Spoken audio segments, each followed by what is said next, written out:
"Get out of here, you useless old fool who can't even do housework." Those were the harsh words hurled at me by my eldest son's wife, despite the fact that my husband and I contribute $2,000 to the household every month. Enduring her verbal abuse had become unbearable. Finally, we reached our limit. I, Miranda, a 62-year-old housewife who also works part-time, reside with my husband Jack, a man of the same age. Jack, a serious and kind salary worker, and I have never had any major conflicts. Our son, Ronald, 32, shares his father's compassionate nature and strong sense of justice. After graduating from university, he secured a job at a reputable company where he met Alice, his wife of 2 years. Initially, Alice seemed like a serious and charming woman, well regarded by her colleagues for her dedication. However, her true nature began to reveal itself gradually. At a family gathering, her drastic transformation stunned everyone. From a modest and demure appearance, she morphed into someone almost unrecognizable. Flashy makeup, blonde hair, and loud jewelry. Her behavior at the gathering, particularly when intoxicated, was appalling. She insulted everyone present, including my husband and me, with vicious words.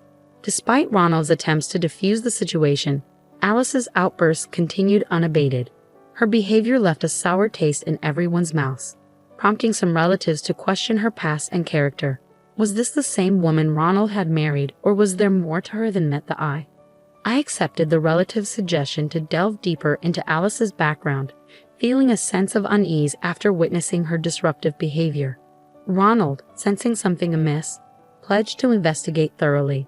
Since Alice had lost her parents and appeared to have little contact with other relatives, we opted to enlist the help of a private detective. The investigation uncovered startling revelations about Alice's past. During her middle school years, she had been a troublemaker, even leading a gang of notorious delinquents who followed her lead. Despite her eventual graduation from a prestigious university and the semblance of seriousness she projected, she hadn't completely severed ties with her delinquent past. Shockingly, she still invited her troublesome friends over when Ronald was away, causing disturbances in the neighborhood and prompting complaints to the apartment management.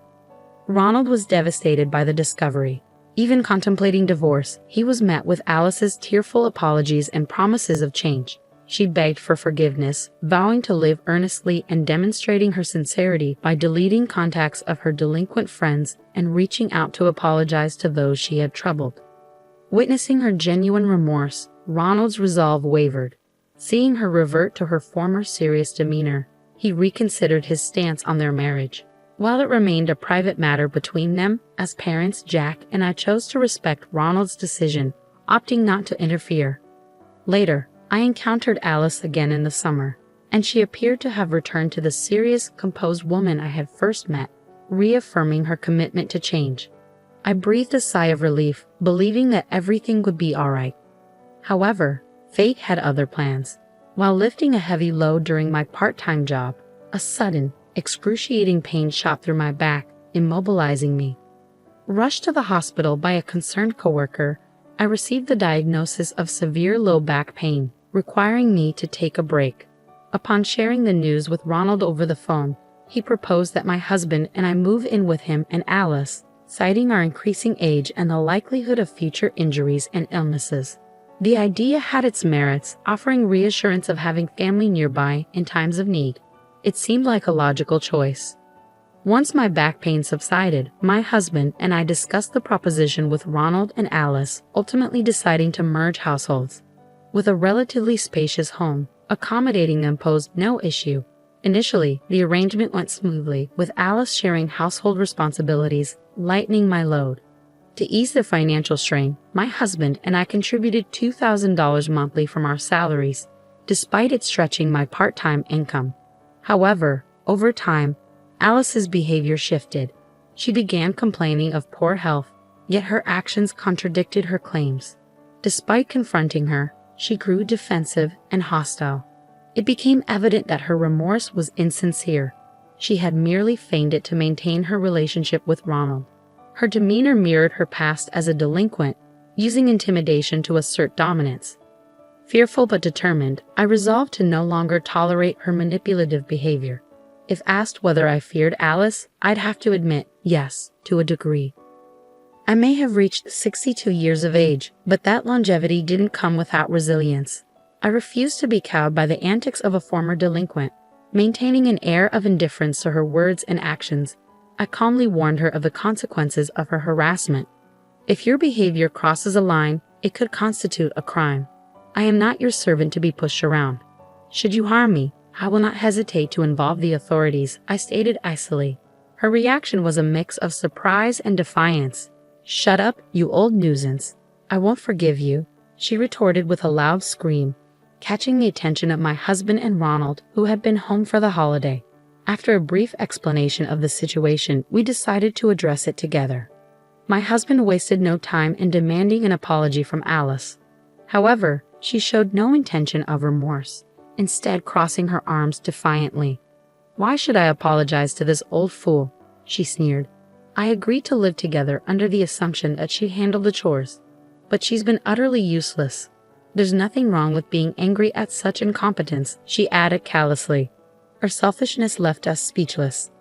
Then she went on to make even more outrageous demands, declaring that we would all serve her from now on, dismissing my husband and me as burdensome and unnecessary.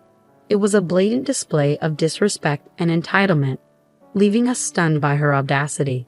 My frustration reached its breaking point, boiling over into anger. I was done tolerating this woman's behavior and resolved to teach her a lesson. Surprisingly, my usually calm husband shared my intense anger. Let's move out, he said firmly, echoing my sentiments. Eager to escape Alice's presence, I agreed without hesitation. Hastily packing our essentials, we left the house, informing them that we would return later for our larger belongings. Ronald remained behind, presumably to confront Alice. With no alternative residence lined up and unwilling to burden relatives, we sought refuge in a nearby budget hotel. The uncertainty of our living situation weighed heavily on us, but we remained determined to find a new home. The next morning, my phone incessantly buzzed with calls from Alice. Reluctantly, I answered only to be greeted by her artificially sweet tone. It was clear she had an ulterior motive, and her insincerity turned my stomach. Her sudden shift in demeanor left me questioning how many personalities she possessed.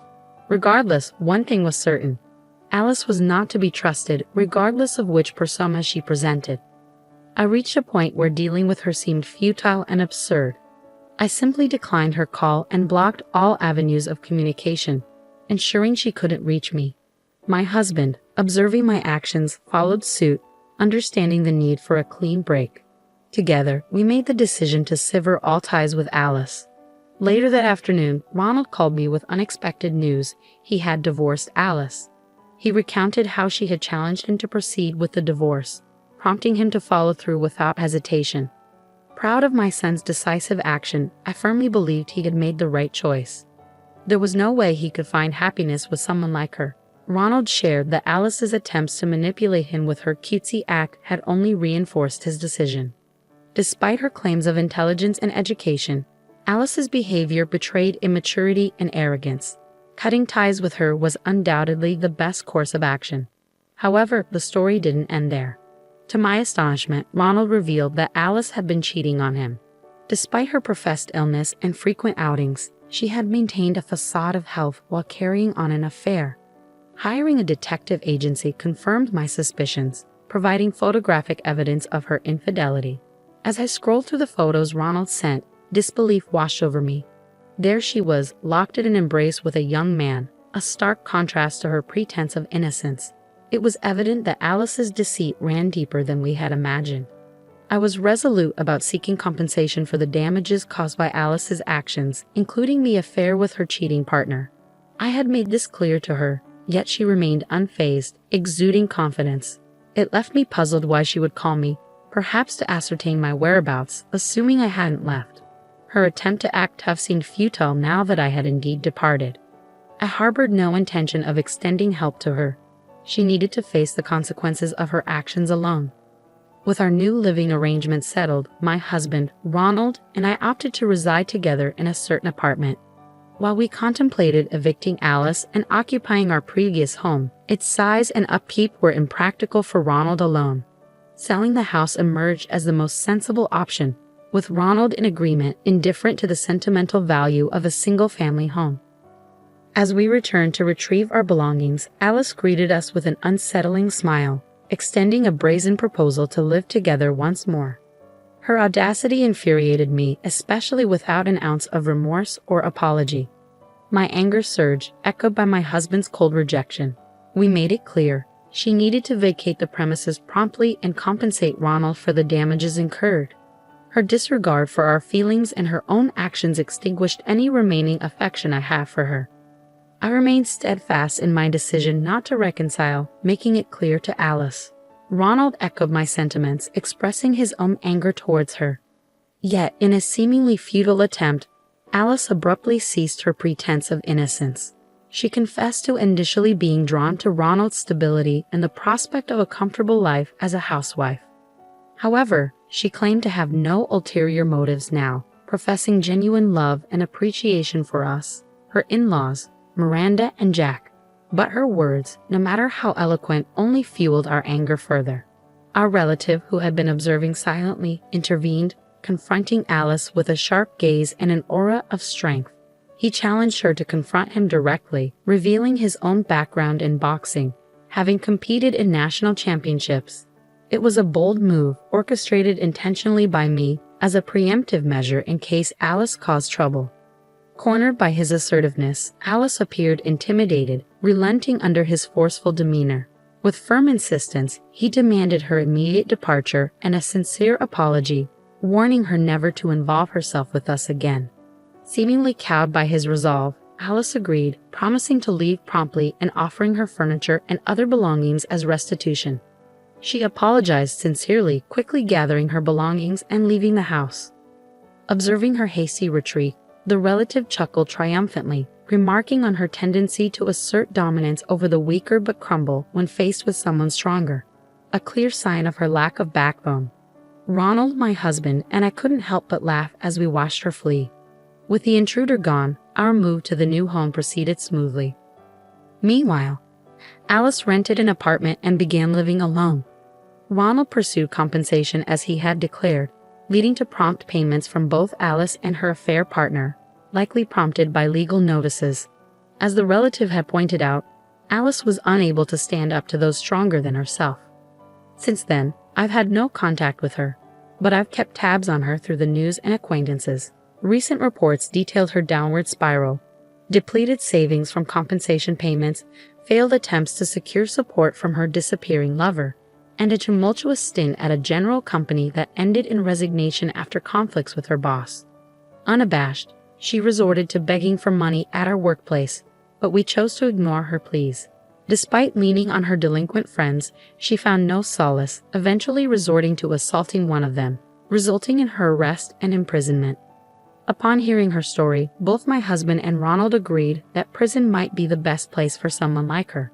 It's evident she hadn't truly reflected on her actions, despite feigning remorse. Now, I'm enjoying peaceful days with my family, planning holidays together in our smaller, more manageable apartment near the station.